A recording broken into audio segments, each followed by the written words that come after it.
Hello everyone and welcome back to another video. In today's video I'm going to show you how to fix can't sign in OneDrive app at 2025.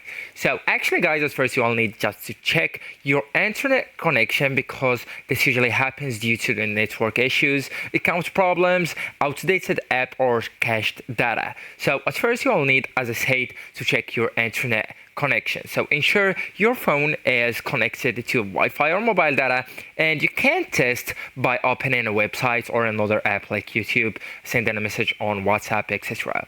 Also, I do want you to provide account credentials on the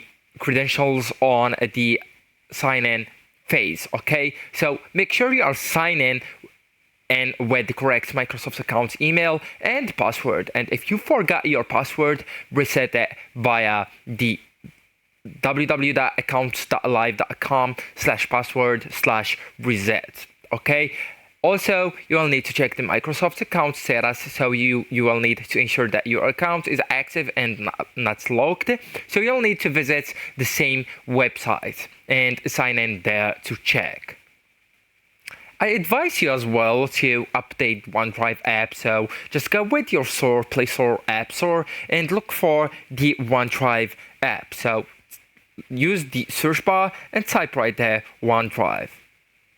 So there you go. This is the Microsoft OneDrive. Just tap it and check if the update is available. If it, just go ahead and tap it.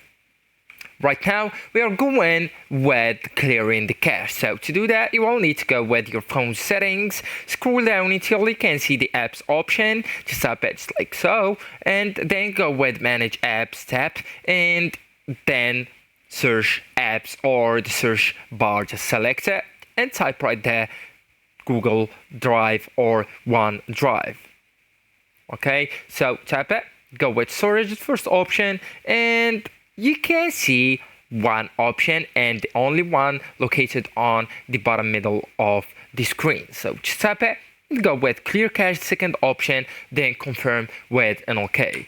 So actually guys, that's it. This is the end of the video. Thank you so much for watching and goodbye.